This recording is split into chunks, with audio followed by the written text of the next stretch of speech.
Thanks for watching voice of Islam. शेख साहब के बयानात के लिए लाइक, शेयर एंड सब्सक्राइब करें।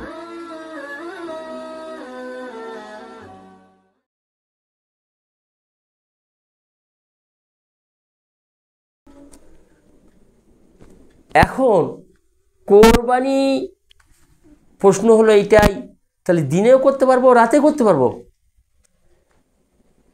বলে যদি এবারে কোরবানি তার প্রতি ওয়াজিব হয়নি বা অন্যান্য ইমাম সাহেব জামাত সুন্নত মুআক্কাদা হয়নি, তার মানে মালিকি নেসাব তিনি নন, তিনি তার থেকে নিচের লোক। তিনি যদি কোরবানি করতে চান করতে পারবেন কি না? খুব পারবেন। তার উত্তর হলো এই, খুব পারবেন।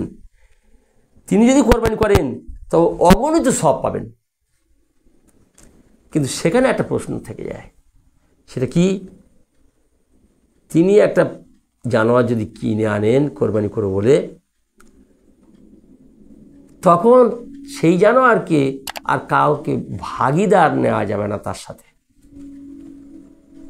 কিন্তু যদি ধনী বা ওই সাহেব নেশাব, তিনি যদি একা কোরবানি করার জন্য একটা জানোয়ার কিনে এনেছে, কিনে আনার পরে ঘরে অন্যান্য বন্ধু বান্ধব, চাচাতো ভাই বা প্রতিবেশীকে বলছে, ভাই আমার একটা ভাগ নাও না, আমার একটা ভাগ নাও না, এটা চলবে কি না?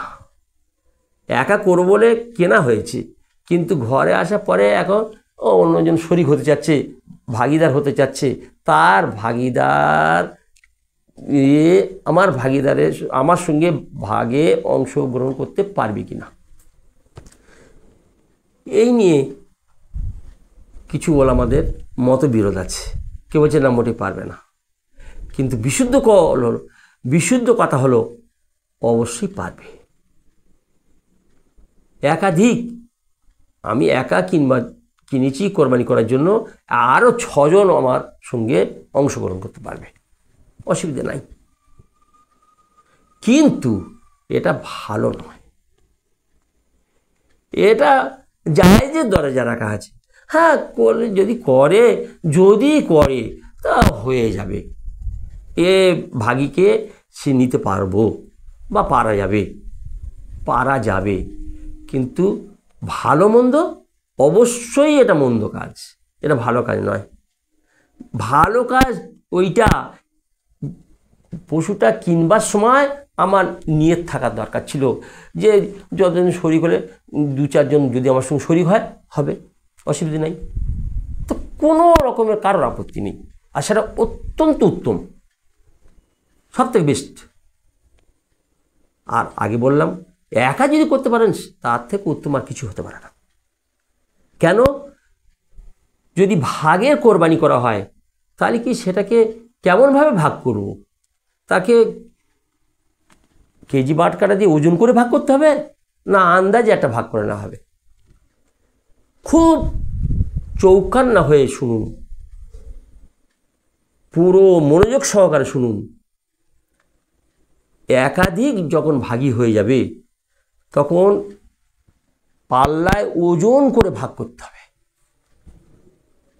তা নইলে সুদে পরিণত হবে, কোরবানি শুদ্ধ হবে না, গোশত খাওয়া হবে। আর এই ভাগ করার প্রসেস আমাদের বাংলায় বিশেষ করে যা চলে এলাকায়, কোনোটা ঠিক নয়, খুব সর্বনাশ। আপনারা মশলা জেনে নেন না, সেই কাজ একই কাজ হবে, একই জিনিসটা হবে, কিন্তু আমাদের মন মোতাবেক আমরা যেমন মনে করছি তেমনটাই করে ফেলছি, শরীয়তের হুকুম মানছি না। শরীয়তের হুকুম কি? ধরে নেন আমরা 7 জন ভাগী মিলে কোরবানি করছি, 7 জন করা যেতে পারে, তাই এখন সে যেতে পারার সঙ্গে 7 জন করছি। যতগুলো গোশত হয়েছে গরুটার, হাড় গোশত ইত্যাদি, সেগুলো ওজন করে নিতে হবে, পুরো ওজন করে। ধরে নেন 70 কিলো গোশত হয়েছে, হাড় গোশত 70 কিলো হয়েছে, তাহলে 7টা ভাগ করতে গেলে 10 কেজি করে পায়। 10 কেজি করে ভাগ করতে হবে, 7টা ভাগ করতেই হবে। তারপরে এই একটা ভাগ এই একজনের গোটা জানোয়ার হলো, একটা ছাগল হলো, আরেকটা ভাগ আরেকজনের গোটা জানোয়ার হলো। এইবারে এনার এই গোশতটাকে নিয়ে একটা তিনি কোরবানি করলেন, আরও একটা ছাগল কোরবানি করলেন। সেটাকে এবার তিনি 3 ভাগ করুন আর 4 ভাগ করুন আর 3 ভাগ না করুন, কোনো ভাগ না করুন, তিনি বুঝুন। এই 3 ভাগ করার কথা প্রথমে সাহাবীরা গরিব ছিলেন, আর নবী পাক সাল্লাল্লাহু আলাইহি ওয়াসাল্লাম তাদেরকে বলেছিলেন, এই দেখো তোমরা কোরবানি গোশতকে 3 ভাগ করবে, 3 ভাগ করে 1 ভাগ গরিব মিসকিনকে দেবে, 1 ভাগ প্রতিবেশী আত্মীয় স্বজনকে দেবে, আর 1 ভাগ খাবে। আর 3 দিনের অধিক যেন কোরবানি গোশত কারোর বাড়িতে না থাকে। মাফাওকা সালাস, 3-এর অধিক যেন কারোর বাড়িতে গোশত না থাকে।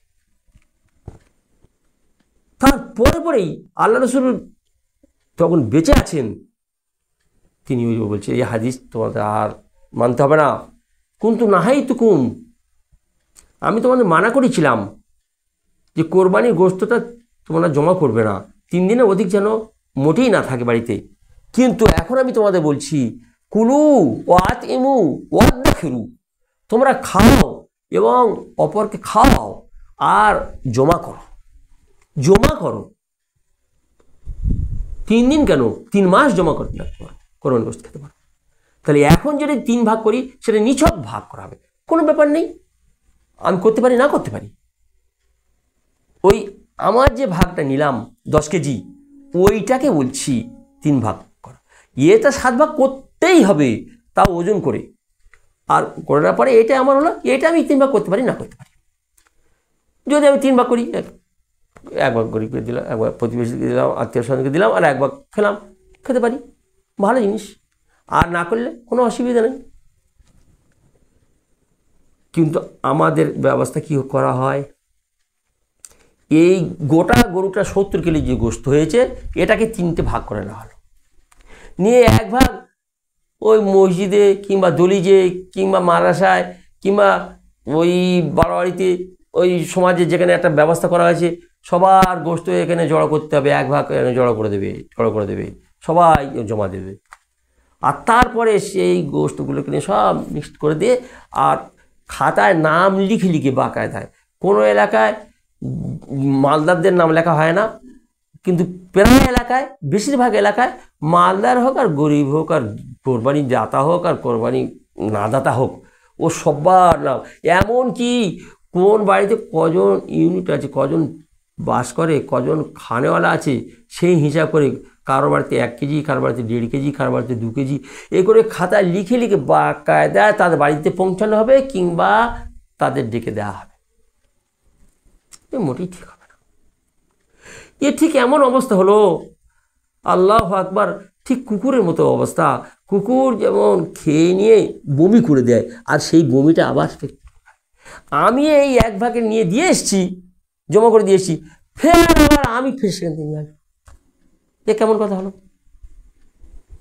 কেন সেখানে জমা করতে যাব? আমি কোরবানি করেছি, আমি নিজে হাতে যাকে পারবো তাকে দিয়ে আসলাম।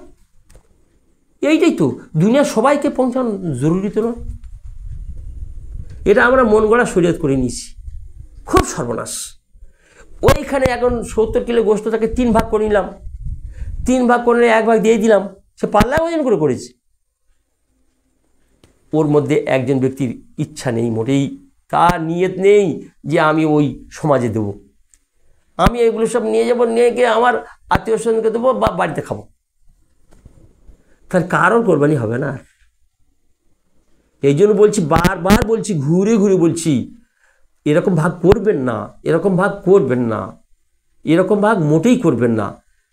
কি করবেন, যে কজন ভাগ, তখন 7 জনের কথা বলছি, ধরে নেন 4 জন মিলে কোরবানি করছি। অনেকে প্রশ্ন করছে, আজ ক্লাসে ছেলেরা প্রশ্ন করছে, হুজুর 4 জন মিলে কোরবানি করবো, তাহলে কি করে গরুটাকে ভাগ করা হবে? আমরা আল্লাহু আকবার, কি করে গরুটা ভাগ করা হবে? মানে গরুটার 80 কিলো গোশত হয়েছে, ওটা 4 ভাগ করো,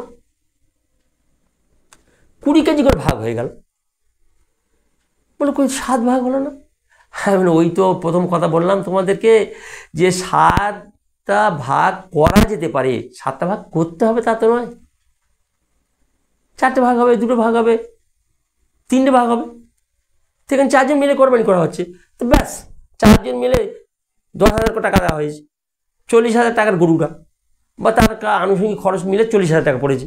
40,000 4 জন যেমন খরচ দেওয়া হয়েছে, টাকা দেওয়া হয়েছে, তেমন গোস্তটা 80 কেজি হয়েছে, 20 কেজি করে পাল্লায় ওজন করে ভাগ হলো। এই 20 কেজিটা একজনার গোটা একটা পশু অর্থাৎ ছাগল কোরবানি করা হলো।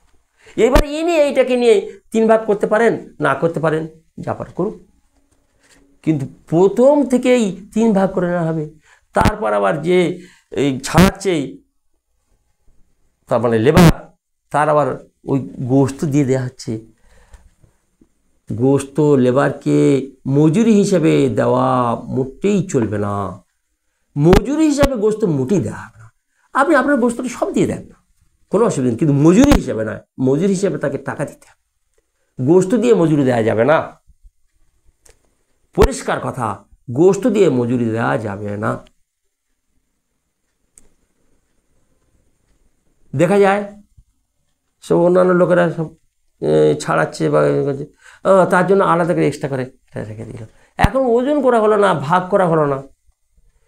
ভাগই হলেই ওজন করতেই হবে, করে ভাগ করে তার ভাগটা তাকে বুঝিয়ে দিতে হবে। তারপরে তিনি সমাজে দিন, আর কোনো আত্মীয় স্বজন দিন, কিংবা যিনি ছাড়াচ্ছেন তাদেরকে এই এমনি দিচ্ছেন, মজুরি নয়, মজুরিতে তাকে টাকা দেওয়া হয়েছে, এমনি দিচ্ছেন, দিতে পারেন, খুব দিতে পারেন, ঝুড়ি ঝুড়ি গোস্ত তাকে দিতে পারেন, কোনো অসুবিধা নেই।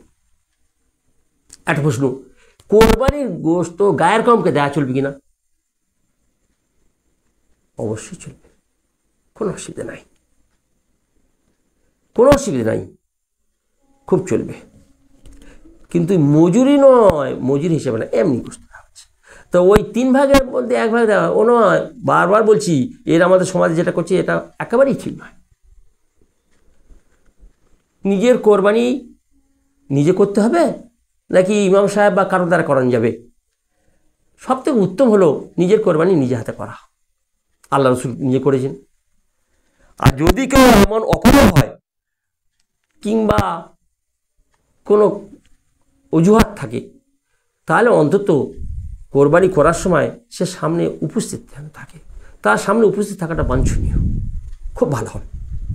আর যদি কেউ সামনে উপস্থিত নেই, তার কোরবানি অন্যজন করে দিল, করতে বলেছে, জবাই করতে বলেছে, সে ওসব সামনে আসছে না, আর কি বলে নিজে করছেন না, জায়েজ, অসুবিধা নাই, কোরবানি হয়ে যাবে। অনেকে এমন যে ওই রক্ত দেখতে পারে না, তা সে নিজে তো করবে তো কেমন করে, নিজে তো করতেই পারছে না, আর সামনে দাঁড়াতে পারছে না, এমন হতে পারে, তার সামনে দাঁড়ানোর দরকার নেই। ইমাম সাহেব হোক আর কোনো আলেম সাহেব হোক, জানকারী আদমি কোনো মানুষ জবাই করে দেবে।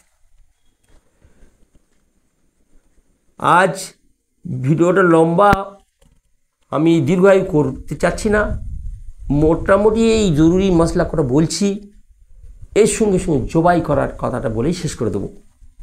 তারপরে আগামী ভিডিওতে ইনশাল্লাহ এর পরের থেকে আবার শুরু হবে। জবাই করা শুধু কোরবানির সময় জবাই করা নয়, এই কথাটাই আজ আমার ক্লাসের ছাত্ররাই আমাকে বারবার করে এইটাকে জিজ্ঞাসা করছিল। এই জন্য দারুণ দেখলাম, তো তারা তো অবশ্যই এর কথা জানতে চাচ্ছে। তাহলে জবাই করাটা শুধু কোরবানির সময় জবাই করা হয়? সারা বছর ঘরে মুরগি জবাই করা হচ্ছে, হাঁস জবাই করা হচ্ছে, ছাগল জবাই করা হচ্ছে, গরু জবাই করা হচ্ছে, সব জবাই করা হচ্ছে। তাই জবাই করার নিয়ম পদ্ধতি কি? 4টে শিরা কাটতে হবে, 4টে রোগ কাটতে হবে। একটা হলো খাদ্যনালী, একটা শ্বাসনালী, আর 2টো শিরা। এই দিকে ঘাট টানলে এই যে শিরাটা টান হয়ে আসছে, যেটা রক্ত চলাচল করে, এদিকে ঘাট টানলে যেটা শিরাটা টান হয়ে আছে, রক্ত চলাচল করে, এই 2টো শিরা। আর এই একটা নালীর ভিতরে খাদ্যনালী আর শ্বাসনালী 2টো। যেহেতু এটা একটা নালী, এই নালীটার উপরে এই অংশটা এইখানটায় চলে আসছে একটা পর্দা আছে, অল্টারনেট করছে, এদিকে একবার, ওদিকে একবার, ওদিকে একবার, এদিকে একবার, এই পড়ছে। একটা থেকে শ্বাস যাচ্ছে আর এটা থেকে খাদ্য যায়। আমরা যখন চবাই খানা চিবিয়ে চিবিয়ে চিবিয়ে চিবিয়ে, এবার আল্লাহ পাকের কুদরতে তখন এই পর্দাটা শ্বাসনালী আটকে দিয়ে চুপ করে বসে থাকবে, আর খাদ্যনালীর ভিতরে খাদ্যটা চলে গেল গিয়ে এখান থেকে নলটা একটাই, এটার শ্বাসও বটে খাদ্যও বটে। এই জন্য কখন খেয়াল করবেন, মানুষ যখন ভাত খেতে খেতে খেতে খেতে খেতে কখনো বিষম লেগে যাচ্ছে, নাকে ভাত উঠে যাচ্ছে, কেন? ওই পর্দাটা ডিসব্যালেন্স হয়ে গেছে। আল্লাহর হুকুম হয়নি, শ্বাসনালীকে ঢাকা দিতে পারেনি, বরং ঢাকা দিয়েছে খাদ্যনালীকে। তখন শ্বাসনালীর ভিতরে খাদ্য চলে গেল, গিয়ে এই নাকে ভাত উঠছে, বিষম লাগছে, কখনো এমন হয়ে যায় যে পুরো আটকে গেছে, শেষ। জবাই কোথায় করা হবে? জবাই করা হবে এই হুলকুম এখান থেকে, এই গলার এইখান থেকে নিয়ে আর এই পর্যন্ত, এর মাঝখানে এই এতটা জায়গায় যেখানে ইচ্ছা সেখানে জবাই করা। তো উত্তম প্রসেস কি? আমার ছাত্রদেরকে আমি শিখিয়ে দিয়েছি, জানোয়ার শুয়ে দেওয়ার পরে দুটো কান ধরবে, দুটো কান ধরে এনে যেখানে দুটো কানে মিল হয়ে যাচ্ছে, উপর উপর চাপানো নয়, এই সোজা সোজা নিলেই এখানে মিল হয়ে যাচ্ছে, আর এখানে নিলে ফাঁক হয়ে যাচ্ছে, আর একবারে এদিকে কানটা টেনে নিয়ে বলে চলে চেপে যাবে, সেখানে নয়, যেখানে এসে দুটো মিলে যায়, ঠিক সেইখান থেকে ছুরি চালানো হলে একবার জাস্ট এখান থেকে জবাই হয়ে যাবে, কোনো সন্দেহ নেই। তাহলে জবাই এবার করা হবে, 4টে কাটতে হবে। 4টের মধ্যে যদি 3টে কাটা হয় তাহলে হবে কি না মুফতি সাহেব? বলে হ্যাঁ অবশ্যই হবে। কেন? বেশিরভাগ হয়ে গেছে, 4-এর মধ্যে 3 হওয়া মানে বেশিরভাগ হয়ে গেছে, অর্ধেকের বেশি, অবশ্যই হয়ে যাবে। তার মানে শ্বাসনালীটা, এই নালীটা কেটে দেওয়া হলো, এটার মধ্যে দুটো চলে আসলো, শ্বাসনালী আর খাদ্যনালী আসলো, আর তার সাথে একটা রগ কাটলে হয়ে যাবে, জবাই হয়ে যাবে। আর যদি 4টে কাটা হয় উত্তম হবে। এখন একটা প্রশ্ন, যে আমাদের যে সময় দেখি মানুষ জবাই করছে, তো জবাই করার সময় তাদের কী বলে জবাই করে? জি, এর উত্তর হলো এই, কোরআন শরীফ পরিষ্কার আল্লাহ বলেছেন, ফাজকুরুসমাল্লাহ, আল্লাহর নাম নিয়ে জবাই করো, বিসমিল্লাহ, বিসমিল্লাহ আল্লাহু আকবার, জবাই করো। এখন কোরবানির সময় যদি আমি জবাই করি, ইমাম সাহেব আমি বিসমিল্লাহ আল্লাহু আকবার বলে চালিয়ে দিয়েছি, ছুটে কেবল মাত্র চালিয়ে দিয়েছি, শ্বাসনালীটা কেটে গেছে, বাকি দুটো নালী আর কাটিনি, তখন শক্তিশালী লোকেরা বলে ইমাম সাহেব দুর্বল, আপনি আমাকে ছুটে দেন, আমি তাকে কিন্তু বিসমিল্লাহ আল্লাহু আকবার, বিসমিল্লাহ আল্লাহর নাম নিতেই হবে। যদি তিনি আল্লাহর নাম না নেন তাহলে কোরবানিটা হারাম হয়ে যাবে, জবা হবে না, কোরবানিটা চলবে না। তা তিনি যদি একা, তার সাথে 2-3জন যদি ছুরি ধরে, ভাগিরা বলছে আমরা সবাই মিলে জবাই করি, সবাই ছুরি, প্রত্যেকে আল্লাহু আকবার বিসমিল্লাহ আল্লাহু আকবার বলতে হবে। আর একটা কথা ভালো করে জেনে নিই, এই জবাই করার প্রসেসটা যেটা বলছি, অধিকাংশ সময় জবাই করাওয়ালা ভুল করে। এই জবাই করছে, সোজা সোজা এবারে সোজা চালাচ্ছে, শুধু সোজা চালাচ্ছে, চালিয়ে যাচ্ছে, চালিয়ে সোজা চালানোর সাথে সাথে খাদ্যনালীর শ্বাসনালী কেটে গেল, তারপরে যেখানে এই পাশের এই মাংসপিণ্ডটা, এই গোস্তটা, এটা সবসময় এদিক সেদিক হচ্ছে, ওই গোস্ত কাটছে, গোস্ত কাটছে, কাটতে কাটতে কাটতে কাটতে কাটতে জোর চালিয়ে দিলে একদম মগজ পর্যন্ত পৌঁছে গেল, সেই হাড্ডি পর্যন্ত পৌঁছে গেল, কিন্তু এই শিরাটা সাইড হয়ে আছে, মোটি কাটিনি। অধিকাংশ সময় এইটাই হয়। এই জন্য আমার ছাত্রদেরকে আমি শিখে দিই জবাই করা, নিজে হাত ধরে শিখে দিই। এই প্রথমে বিসমিল্লাহ আল্লাহু আকবার বলে এই মাঝখানে সোজা চালিয়ে দেবে, চালিয়ে দেওয়ার পরে এই খাদ্যনালী আর শ্বাসনালী ফাঁক হয়ে গেল, সঙ্গে সঙ্গে পাশে কাটলে ওই রগটা কেটে গেল, আর এই পাশে কাটবে, রগ কেটে গেল, মাঝখানে চালাতে হবে না। কারণ মগজ পর্যন্ত পৌঁছানো জবে সাদিদ বলা হয়, কঠিন জবাই করা হলো, এটা মকরু তাহরিমি। জানোয়ারটা হালাল হবে, কিন্তু এই কাজটা মকরু তাহরিমি হলো, অত্যন্ত ঘৃণিত কাজ হলো। জানোয়ারকে জবাই করা এভাবে হবে না। জবাই করার জন্য তেজ ধারালো ছুরি দিয়ে জবাই করতে হবে। জানোয়ার শুয়ে দেওয়ার পরে ছুরিতে ধার দেওয়া চলবে না, ঠিক নয়, একদম ঠিক নয়, এগুলো খুব খারাপ জিনিস। এই হলো আসল জবাই করার প্রসেস। আর জবাই করার সাথে সাথে ছেড়ে দেবেন না, ধরে রাখবেন। অনেক ক্ষেত্রে দেখা যায় ইমাম সাহেবের কাছে হাঁস জবাই করতে গেছে, হাঁস মানে পুরুষ হাঁস, হাঁসা জবাই করতে গেছে, মরু জবাই করতে গেছে, আর ইমাম সাহেব আর বাচ্চা ছেলে ধরেছে জবাই করে, আর তারপর ছেড়ে দিল, আর দেখে যে হাঁসটা তখন পুকুরকে পড়ছে। সব পাড়ার হাঁসগুলো সব তাড়িয়ে তাড়িয়ে নিয়ে যাচ্ছে। হ্যাঁ, ও একে ধরে ঘাটটা মুখে দিল। সবগুলো গন্ডগোল হয়। মকরু, তা মকরু শুধু মকরু তানজি নয়, মকরু তাহারিম। এগুলোর বিদ্যা হওয়া দরকার, এলেম হওয়া দরকার, জবাই করার এলেম হওয়া দরকার, তবে তিনি জবাই করবেন। জবা করাওয়ালা সে জবা সম্পর্কে সে পারদর্শী হতে হবে। সে জবাই করতে জানে না, কেন জবাই করবে? বলছি পরিষ্কার, জবাই করা উপরে সোজা চালিয়ে দেওয়ার পরে পাশে শিরা কাটার, পাশে শিরা কাটা। আর তারপরে ওই একটা হাঁস, ওই হাঁসা যে খুব শক্তিশালী হয়, সেইটাকে বলবেন দুটো ডানার সাথে দুটো পা মজবুত করে ধরো বাম হাত দিয়ে, আর ডান হাত দিয়ে গলাটা ধরো, আমি জবাই করে দিই। আর জবাই করে বিসমিল্লাহ জবাই করা হয়ে গেল, এই পাশে জবাই করে দিয়ে, আর তাকে বলবো ডান হাতটা লুজ করে দাও, লুজ করে একবার মাটি ধরে থাকো, আর এই বাম হাতটা ভালো করে মজবুত ধরো, ছটফট করবে। ঘড়ি ধরে একটা হাঁসাকে জবাই করার পরে 2 মিনিট ঘড়ি ধরে রেখে দেবেন। দেখার পরে তখন দেখবেন সেই হাঁসটা একেবারে আর দৌড় পালাবে না, আর কিচ্ছু করবে না।